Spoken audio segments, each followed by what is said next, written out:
Good evening, Hamlin County School family. Please review the following information and contact Ms. Carlene Webb if you have any questions, and we will respond to those questions in our next broadcast. Number 1, parents who choose to participate in the virtual online instruction will need to complete and submit the online registration form to let us know that you're going to be participating virtually this year. This new online registration form can be found on our main district website, and it will be open until August 24th. We will need you to complete this new registration process even if you've already completed the registration form for online instruction earlier in the month. Paper copies of the online registration form are available at the central office if you cannot complete this online form.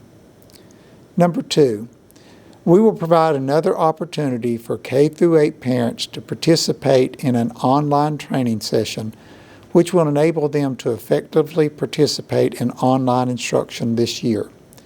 We will provide an in-person session on August 31st at each of our schools at noon and 6 o'clock p.m. Parents will also have the opportunity to participate in a virtual orientation training session if they do not want to come into the schools. This virtual training is currently located on our main district's website. This is not required for parents of high school students. Please contact the school and let them know if you're planning on attending one of these in-person trainings so that they can be prepared for you. Number 3, we still have a number of high school students who have not picked up their computers for the upcoming school year.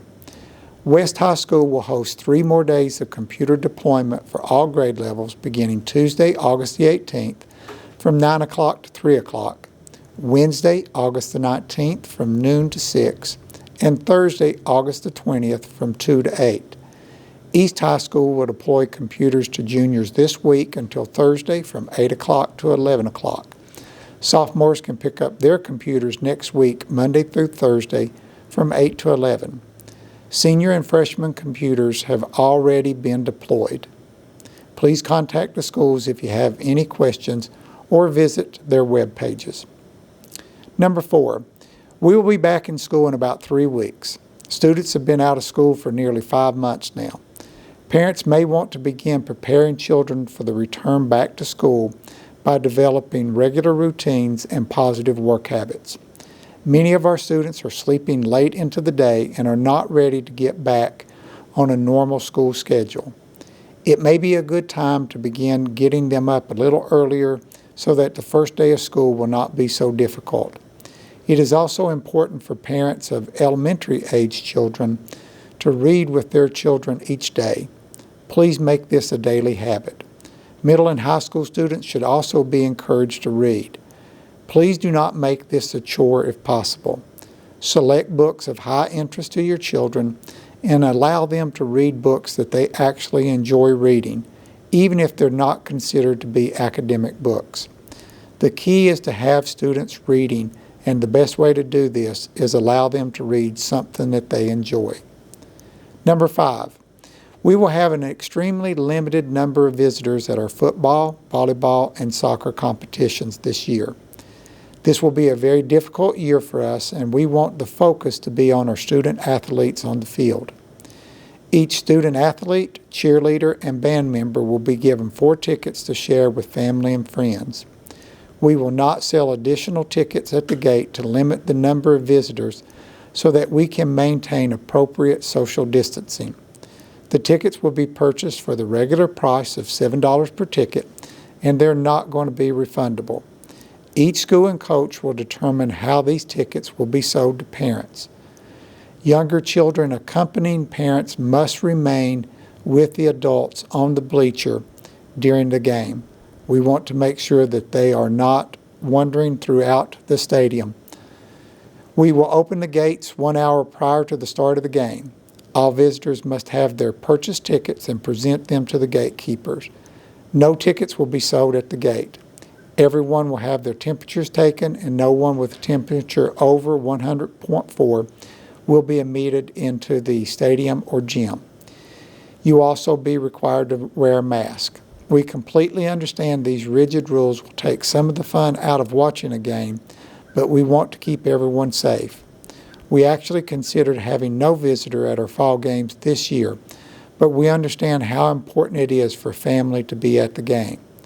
We had to develop these rules to ensure safety, and we sincerely appreciate your understanding. This will not last forever, but we need to be diligent for the time being. Number 6, we will soon be in flu season, and this will present another set of challenges for us. The health department and local medical providers will soon be given flu shots throughout the county. The CDC has issued a warning that individuals with the flu are at a much higher risk of becoming seriously ill if they contract COVID-19 at the same time. Individuals may want to consider taking the flu vaccine this year to help reduce your chances of becoming seriously ill. Number 7, for the first time in several weeks, the number of active cases have decreased in our community. We've also received notification that the number of patients admitted to the hospital for COVID-19 treatment has reduced for this week. Although our numbers are still incredibly high and unacceptable, we are seeing some positive results from our actions. Many in our community are now wearing a mask when in public, are maintaining appropriate social distancing, and are being more conscientious about their personal actions. It is important to note that our efforts are having a positive impact. These last few days demonstrates that we can slow the spread of this virus. However, it is equally important to understand that this race will not be a sprint, but it's going to be a marathon. We need to accept the fact that we must be conscientious in our efforts for the next several months to protect ourselves, our families, and our community. Keep the faith and understand that we do have the ability to stop the spread of this virus if we make good decisions.